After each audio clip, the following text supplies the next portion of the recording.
ನಮಸ್ಕಾರ ಎಲ್ಲರಿಗೂ, welcome back to my YouTube channel. ಇವತ್ತಿನ ರೆಸಿಪಿ ಏನಂದರೆ ವೆಜ್ ಕುರ್ಮಾ. ಇದು ಪೂರಿಗೆ ಆಗಿರಲಿ, ಚಪಾತಿಗಾಗಿರಲಿ ಅಥವಾ ಅನ್ನಕ್ಕೆ ಆಗಿರಲಿ ಬೆಸ್ಟ್ ಕಾಂಬಿನೇಷನ್ ಅಂತಲೇ ಹೇಳ್ಬೋದು. ನಿಮಗೆ ಸಡನ್ನಾಗಿ ಏನಾದರೂ ಟೇಸ್ಟಿಯಾಗಿ ಮಾಡಬೇಕಂದ್ರೆ ಇದನ್ನು ಟ್ರೈ ಮಾಡ್ಬೋದು. ಸೊ ಕ್ವಿಕ್ಕಾಗಿ ಇದನ್ನು ರೆಸಿಪಿ ಹೇಳ್ತೀನಿ. ಈಗ ಇಲ್ಲಿ ನಾವು ಒಂದು ಮಸಾಲಾನ ರೆಡಿ ಮಾಡ್ಕೋತಾ ಇದ್ದೀವಿ ಗ್ರೇವಿಗೆ. ಇಲ್ಲಿ ನಾನು ಸ್ವಲ್ಪ ಪುಟಾಣಿ ತೊಗೊಂಡಿದ್ದೀನಿ ಮತ್ತು ಲವಂಗ ತೊಗೊಂಡಿದ್ದೀನಿ, ಒಂದು 2-3 ಮತ್ತು ಗೋಡಂಬಿ ತೊಗೊಂಡಿದ್ದೀನಿ. ಅದೇನು ಜಾಸ್ತಿ ಹಾಕಬೇಕಂತಿಲ್ಲ, ಒಂದು 2-3 ಹಾಕ್ಕೊಂಡಿದ್ದೀನಿ ಅಷ್ಟೇ. ಮತ್ತು ಏಲಕ್ಕಿನ ಒಂದೇ ತೊಗೊಂಡಿದ್ದೀನಿ, ಅದೊಂದು ಸ್ವಲ್ಪ ಕುಟ್ಟಿನ ಹಾಕಿದ್ದೀನಿ.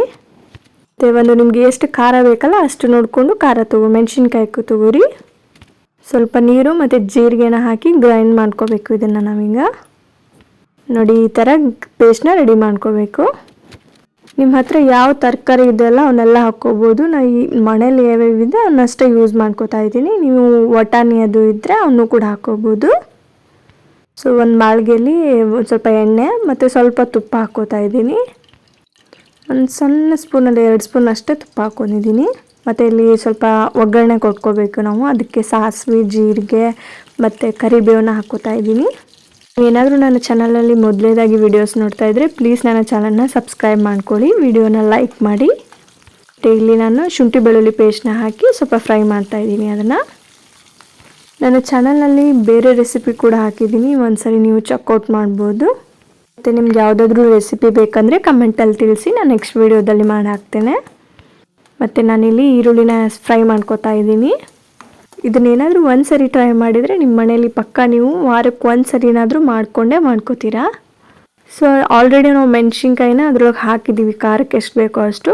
ಆದರೂ ಇಲ್ಲಿ ಒಂದು 2-3 ಮೆಣಸಿನ್ಕಾಯಿನ ಹೆಚ್ಕೊಂಡು ಹಾಕಿದ್ದೀನಿ. ಮತ್ತು ಟೊಮ್ಯಾಟೊ ಕೂಡ ಫ್ರೈ ಮಾಡ್ಕೋಬೇಕು ಇದೇ ಟೈಮಲ್ಲಿ. ಇದನ್ನ ಚೆನ್ನಾಗಿ ಸ್ವಲ್ಪ ಸಾಫ್ಟ್ ಆಗೋವರೆಗೂ ಇದನ್ನ ಫ್ರೈ ಮಾಡ್ಕೋಬೇಕು. ಟೊಮೆಟೊ ಇವಾಗ ಆಗಿದೆ. ಇದಕ್ಕೆ ಸ್ವಲ್ಪ ಮಸಾಲ ಹಾಕೋತಾ ಇದ್ದೀನಿ. ಇಲ್ಲೊಂದು ಸ್ವಲ್ಪ ಗರಂ ಮಸಾಲ ಮತ್ತು ಅರಿಶಿನ ಪುಡಿ ಮತ್ತು 1 ಸ್ಪೂನಷ್ಟು ಖಾರ ಪುಡಿ ಮತ್ತು ಉಪ್ಪು ರುಚಿಗೆ ತಕ್ಕಷ್ಟು ಹಾಕೋತಾ ಇದ್ದೀನಿ.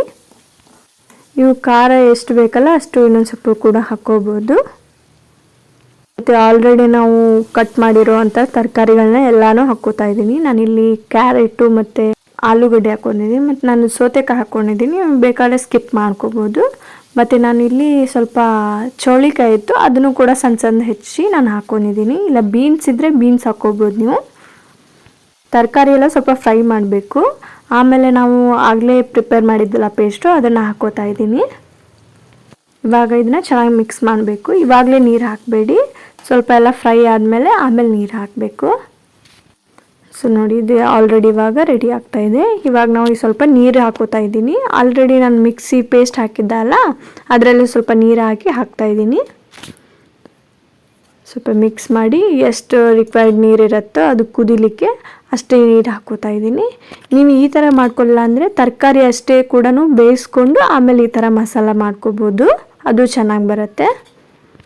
ಸೊ ಇದನ್ನು ಚೆನ್ನಾಗಿ ಕುದಿಸ್ಕೋಬೇಕು, ಅಂದರೆ ತರಕಾರಿ ಎಲ್ಲ ಬೇಯಬೇಕು. ಅವು ನೋಡಿ ಎಷ್ಟು ಚೆನ್ನಾಗಿ ಕಾಣಿಸ್ತಾ ಇದೆ. ಇದು ಇವಾಗ ಇನ್ನೂ ರೆಡಿ ಆಗಿಲ್ಲ, ಇನ್ನೊಂದು ಸ್ವಲ್ಪ ಹೊತ್ತು ಕುದಿಸಿ ಇದ್ರೆ ರೆಡಿ ಆಗುತ್ತೆ. ನೋಡಿ ಕಂಪ್ಲೀಟಾಗಿ ಇದೆಲ್ಲ ತರಕಾರಿ ಎಲ್ಲ ಬೆಂದ ಮೇಲೆ ಈ ಥರ ಆಗಿರುತ್ತೆ. ತುಂಬ ಗ್ರೇವಿ ನೋಡಿ ಎಷ್ಟು ಚೆನ್ನಾಗಿ ಬಂದಿದೆ. ಸೊ ನೀವು ಇದನ್ನು ನಿಮ್ಮ ಮನೇಲಿ ಟ್ರೈ ಮಾಡಿ ಆ್ಯಂಡ್ ನನ್ನ ಚಾನಲ್ನ ಸಬ್ಸ್ಕ್ರೈಬ್ ಮಾಡ್ಕೊಳ್ಳಿ, ಬೆಲ್ ಐಕನ್ನ ಕ್ಲಿಕ್ ಮಾಡಿ, ಸೊ ದಟ್ ನಾನು ವೀಡಿಯೋಸ್ ಹಾಕಿದರೆ ನಿಮಗೆ ನೋಟಿಫಿಕೇಷನ್ ಬರುತ್ತೆ. ಈ ವಿಡಿಯೋ ನಿಮಗೆ ಇಷ್ಟ ಆಗಿದರೆ ಲೈಕ್ ಮಾಡಿ ಆ್ಯಂಡ್ ಕಮೆಂಟ್ ಮಾಡಿ.